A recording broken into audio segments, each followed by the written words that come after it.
Amen. Amen. Good morning. Good morning. And welcome to Unity Southeast in Kansas City. Oh my goodness, look at this crowd today. I am excited. I am ecstatic. And I'm a believer that God is so good. So, every Sunday I try to start it off with a little story. And so today I have one for you. Cinderella was 80 years old, sitting in a rocking chair, and she'd had such a beautiful life. She had done so many great things, and all of a sudden, after all these years, her fairy godmother came back. So as Cinderella stood there petting her cat Stan, the fairy godmother said, "You can have 3 wishes. You've done such great things in your life. First, I'd like to be wealthy." And so the chair she was sitting in turned to solid gold. And then she said, "I'd like to be beautiful again." And then she was brought back to her young 18, vibrant self, beautiful as can be. And her fairy godmother said, "You have one more wish." And she thought long and hard, and she had realized that she had been lonely for a while. So she said, "My final wish is that you would turn Stan into a beautiful prince." And sure enough, Stan, her cat, turned into a beautiful prince. And she was so excited until Stan walked up and said, "I bet you wish you wouldn't have had me neutered now, huh?"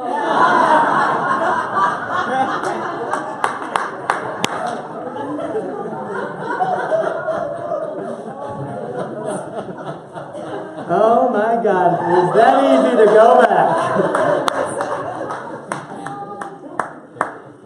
I mean, think about it. We all, each and every one of us, think about the good old days.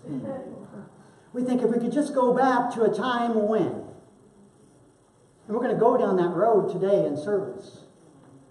But first, I'd like to simply bow our heads and allow ourselves to become comfortable in the seats that we're in, knowing that the next hour is going to be dedicated to our spiritual growth, our spiritual knowing, our spiritual isness. Allowing ourselves to let go of what was and stop thinking about what will be and simply land right here, right now, in this very space. Knowing that we are in the right place to receive all of our good. Let me say that again. We know that we are in the right place and the right space to receive all of our good. Can you say that with me? I'm in the right place. I'm in the right place. I'm in the right space. I'm in the right space. To receive all of my good.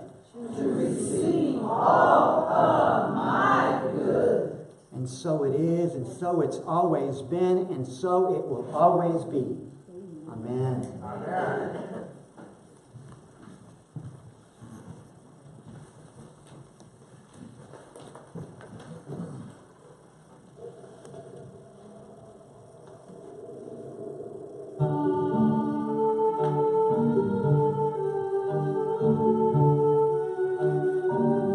There's no mystery or myth as to how long I've been doing this, inspiring possibly in the millions, those I will never see.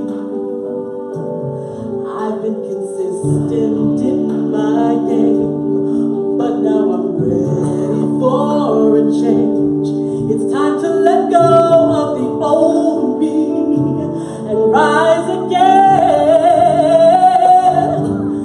Just like the phoenix, I'm rising from the ashes. It's time to change my story, step into my glory, no longer defined by what's behind me.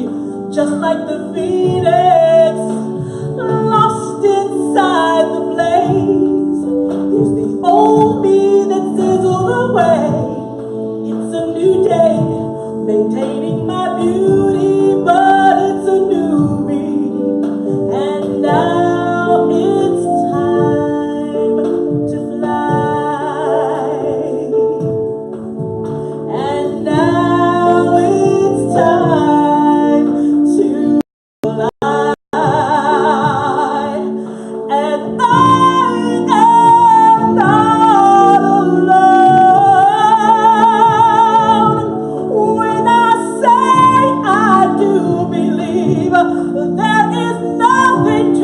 fight for me, and time is on my side, because no matter the time of my life, I can always fly, just like the phoenix sun rising from the ashes.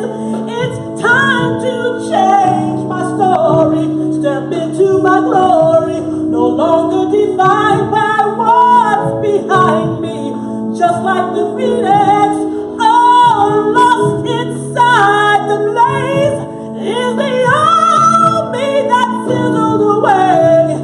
It's a new day, maintaining my beauty, but it's a new me, and now it's time to fly,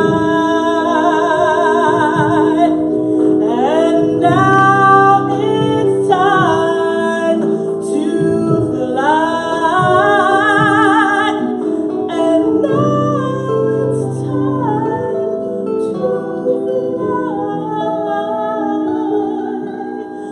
and now it's time to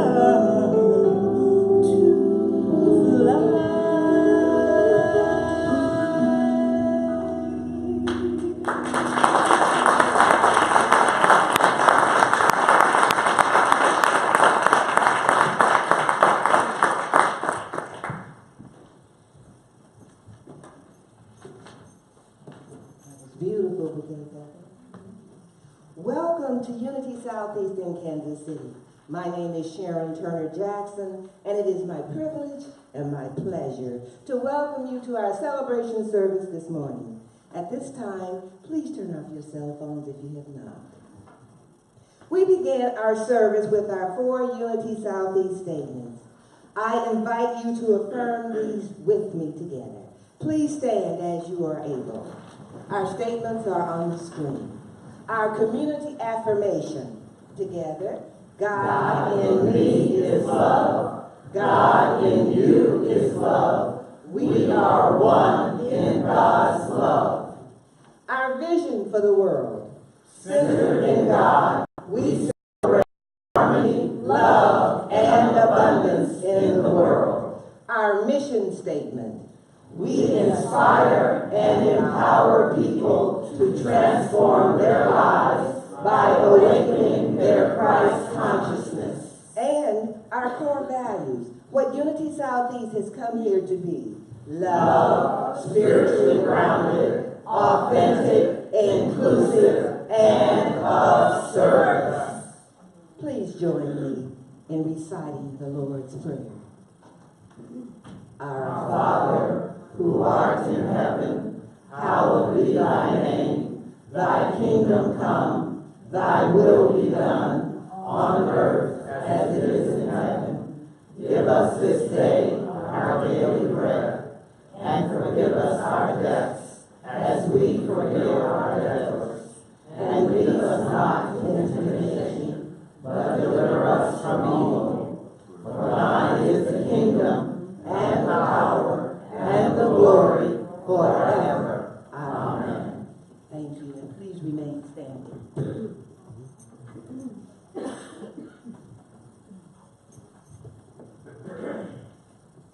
You can sit down. Unless you feel like you want to stand. You might start dancing.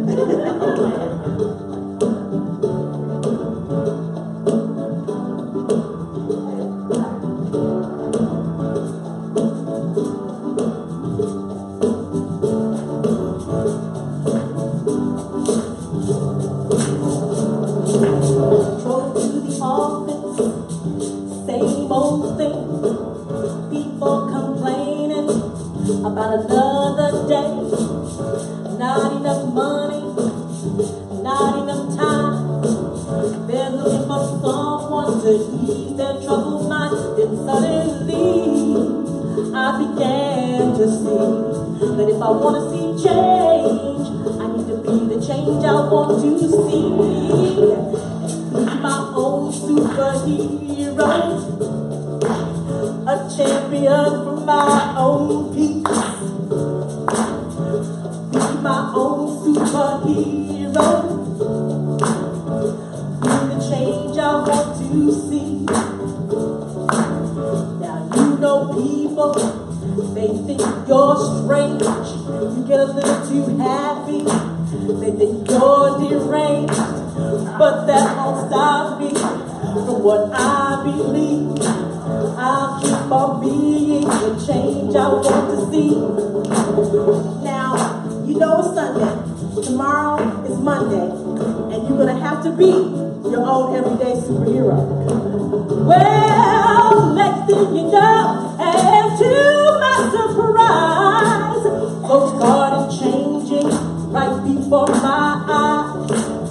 Instead of talking about not enough, folks started talking about what there's plenty of, and suddenly they began to see that if they want to see change, they need to be the change they want to see and be their own superhero. Yeah. Champions for their own peace. Well, be their own superhero. Be the change they want to see. Now you don't have to be a movie star. All you have to be is who you are. One day you might be just what someone's looking for. You just might be the change they need to see. The change they want to be. And everyday superhero, a champion for your own peace. Well, and everyday superhero, be the change you want to see. An everyday superhero, yeah, yeah,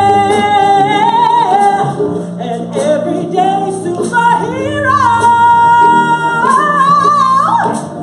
Be the change you want to see, an everyday superhero. Yeah, an everyday superhero. Be the change you want to see. Come on now. An everyday superhero. An everyday superhero. An everyday superhero. An everyday superhero. An everyday superhero.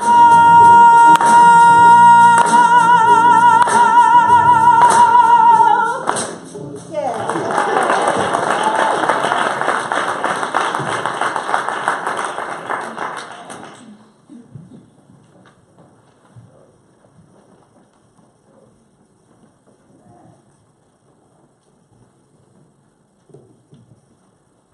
Good morning, Unity Southeast. Good morning.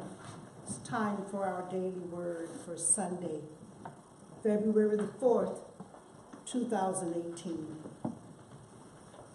And our word for today is let go, let God. That's how we be that superhero. Let go, let God. Our affirmation, I make an active choice to let go and let God. I make an active choice to let go and let God. Let's affirm that together. I make an active choice to let go and let God. To someone unfamiliar with the phrase let go, let God, the words may seem to be a spiritual cop-out, a popular slogan used with a shrug of inevitability. It's out of my hands, or I'm resigned to the inevitable. In truth, let go, let God describes an active choice that is always mine and yours to make. I let go of all attempts to make choices based solely on input from my ego mind's sense of personal obligation. It simply isn't true that I must personally find the answer to every question. It's not true, because I let go and let God. I let God by choosing instead to trust the indwelling presence that is my true identity, opening my heart to love-centered guidance and quiet power. Quiet power. Our scripture for today says, "Do not worry about anything, but in prayer and supplication with thanksgiving, let your requests be made known to God." Philippians 4:6.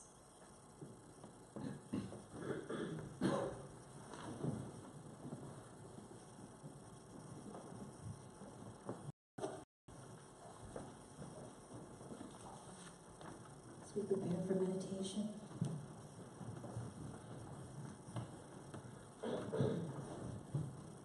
just go within and find that stillness.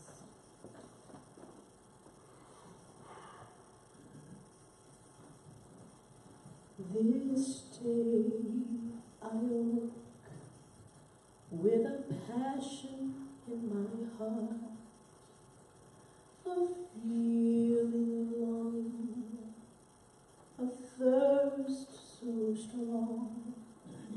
I want to be better, an opening for God to make me stronger.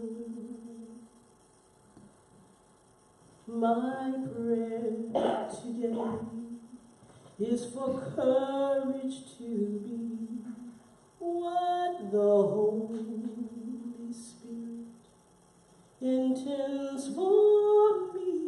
I want to be better, an opening for God to make me stronger. Stronger to reveal more love. I must be patient to reveal more peace. I must be kinder to reveal more power. Make me stronger to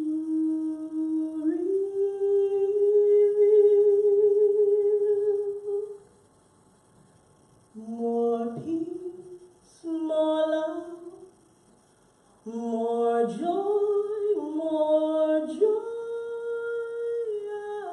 I want to be better, an opening for God to make me stronger. This is my prayer today. Oh, God.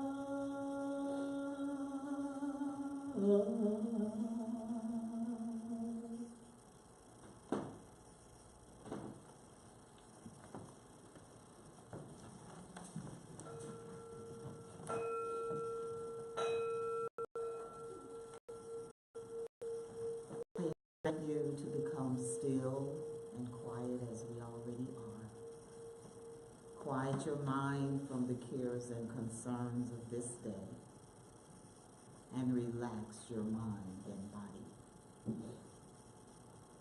You may want to put your feet flat on the floor and sit in an upright and comfortable position. Take a deep breath Hold it a few seconds and slowly breathe out. Once again, take another deep breath. Slowly breathe in, holding it a few seconds, and slowly breathing out.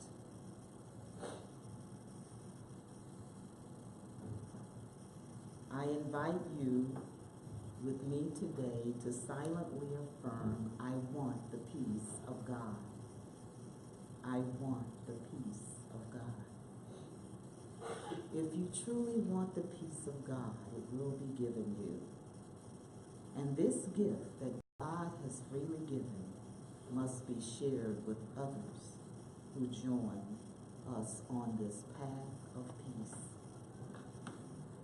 With this intent, we are united with all our brothers and sisters around the world who seek peace in our universe.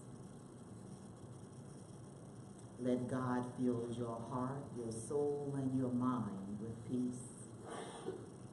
In God's shelter of peace, you are safe now and at peace. The psalmist says, he who dwells in the shelter of the Most High shall abide in the shadow of the Almighty. Today we are established in perfect peace. There are no confusion or worries. We let them go and we allow God to do his perfect work in and through us. We are at ease, calm, and confident. The struggles and anxieties of this world are of this world, and the healing is of God. And as you come to know peace in your heart, it is expressed in your life and all those around you, right here and right now. God's love establishes peace in your world. And this peace spreads from your consciousness to all the people that you meet and greet. Right now, peace reigns in our heart. We are filled with God's peace, the peace that passes all understanding. You are tranquil, you are calm. The peace and the presence of God is with you now. And in this moment and in this space, let us send peace to those sitting next to us, to our family, to our friends, and our brothers and sisters around the world.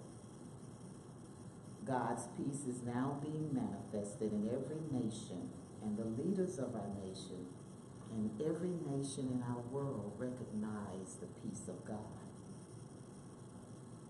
So right now, in the silence, bask in this oneness of peace and send it to those you like to send it to in your relationships, in your world, and in our nation.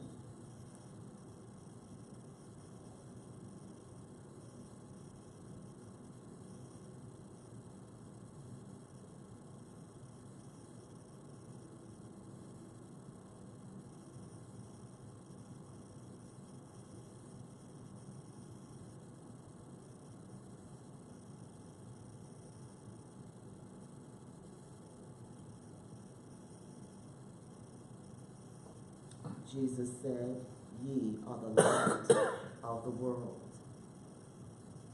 And as you go forth from this place, shine your light of peace to each and every one you meet and greet. And when you feel ready, you may come back into your conscious awareness.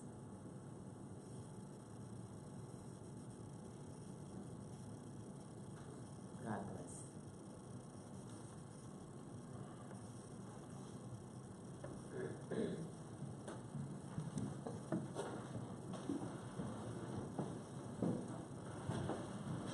So, several of you know that my mom passed away Friday. And she spent much time here at Unity Southeast. And so there's a song that she would sing that I want to sing.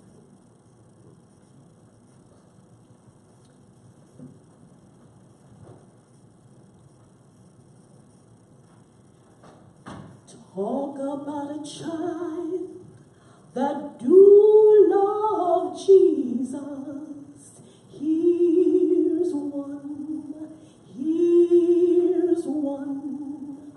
You talk about a child that do love Jesus.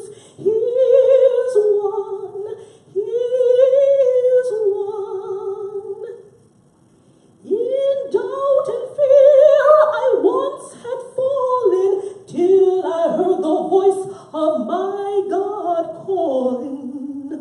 You talk about a child that do love Jesus. Here's one. You talk about a child that's been converted. Here's one, here's one. You talk about a child that's been converted. Here's one, here's one.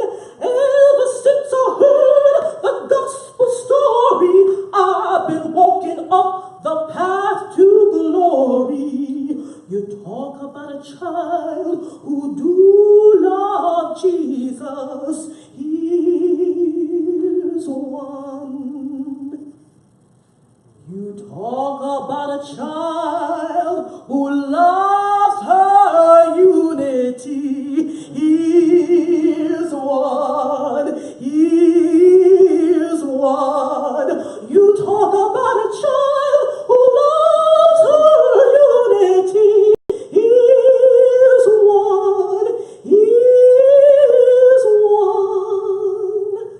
The peace and quiet that it brings to me now. I know the truth and it sure enough set me free. You talk about a child who do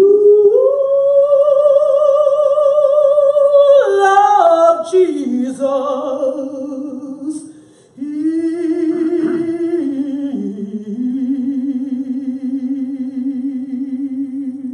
He's one.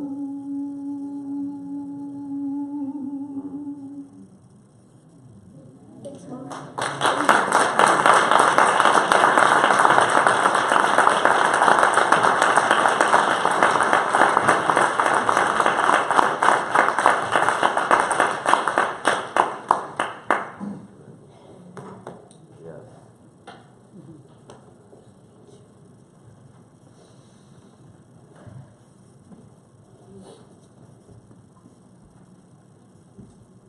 Thank you. And thank you, Mom. And thank you, Mom. Yeah, for real.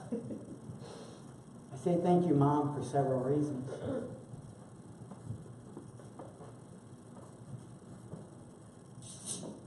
I read your Facebook post and realized that your mom had passed. And I've known you for so many years. And maybe through passing or through situations, I probably met your mom along the years. But for some reason, it skipped me on who she truly was. So I read your post and a name stuck out. It was the name of your mother.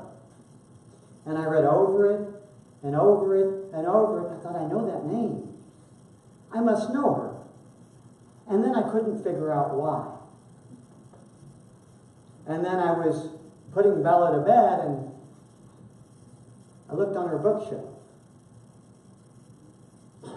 And the name came back to me as it was sitting on the spine of a book. And I had realized that when Bella was small, I used to read her a poem called Butterflies Are Free. And I realized that the poem Butterflies Are Free was written by Bukeka's mother. And that all these years I had a piece of Bukeka's mother in my life and in Bella's life. And I thought about how honored I was to be able to share that poem, to share those words. And then I realized how honored you must have been to share so many poems and so many words with your mother. So I say that with an exuberant heart. Thank you, Mom. Amen.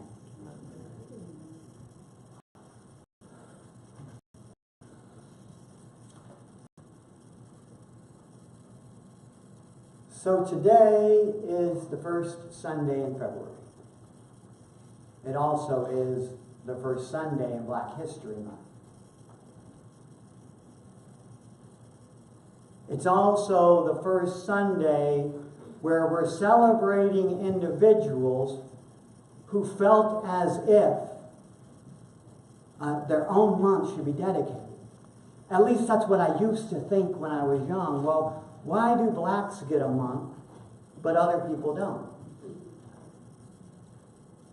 As a child, I always wondered that. Why do they get a month and everybody else doesn't?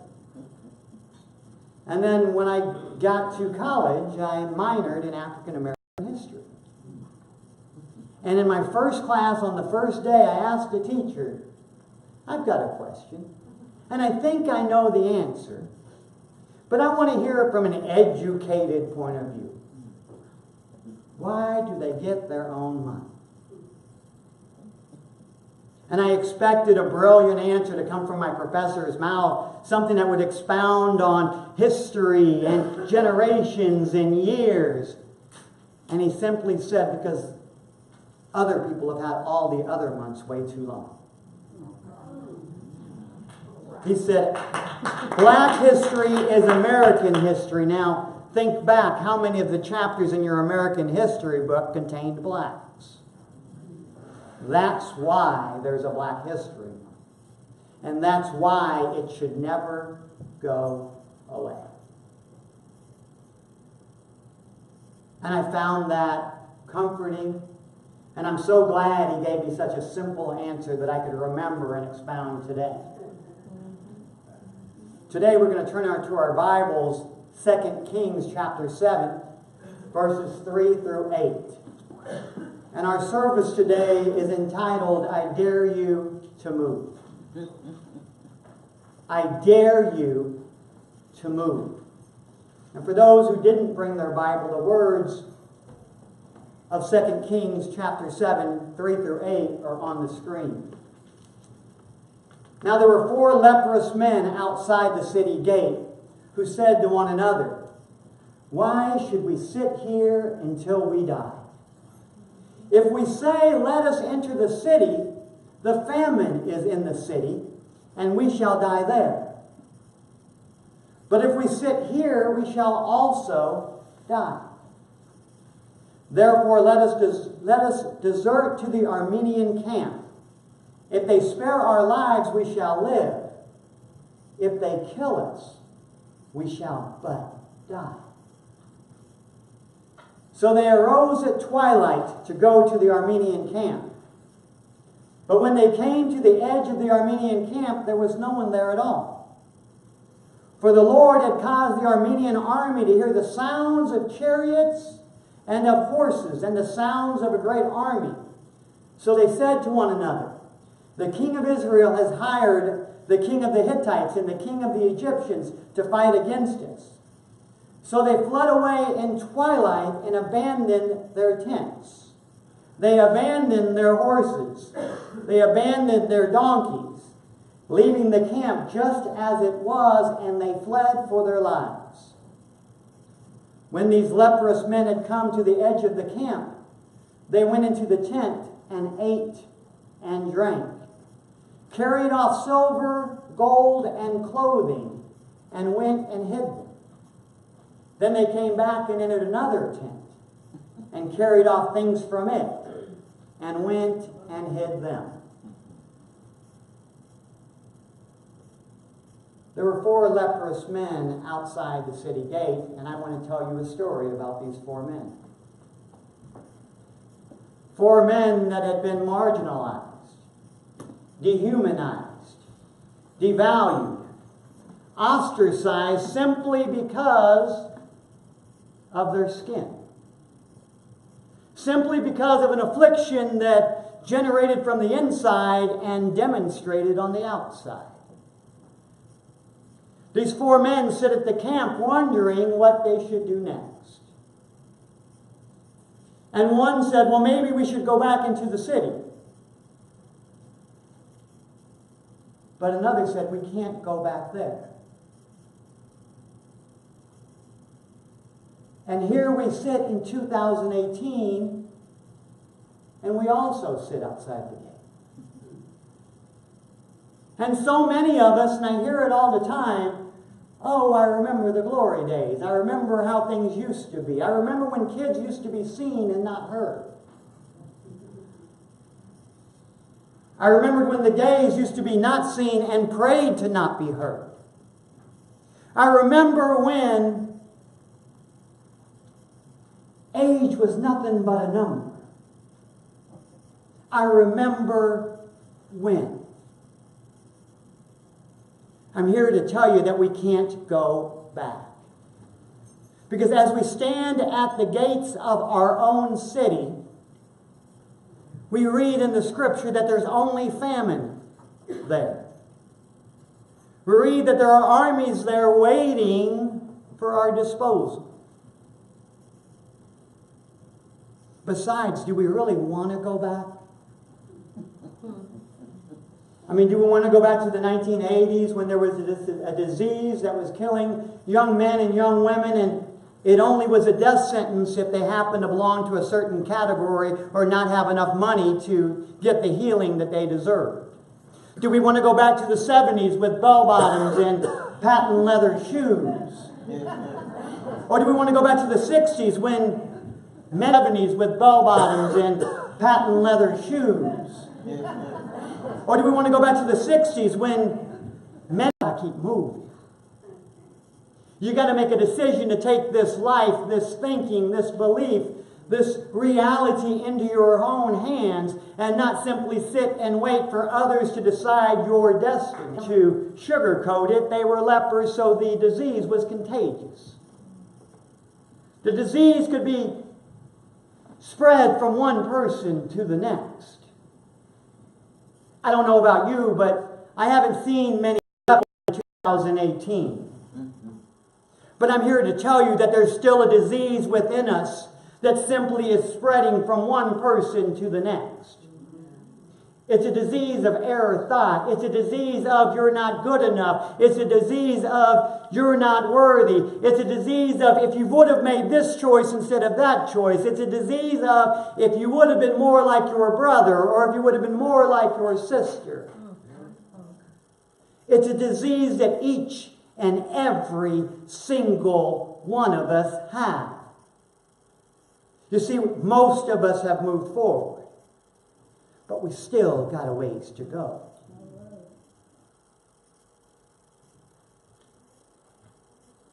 The truth is, we sit in this community today, and I'm so honored that not only is this disease have to do with racism, but it has to do with ageism, and it has to do with sexism. And the beautiful thing is, we've all met here today, and we're all here for this hour, and if you look around the room, age is represented, whether one young or old. Race is represented, whether white or black or yellow or red or someplace in between. Sexism is represented because we have women and men. Gender decisions and gender identity is represented because we have people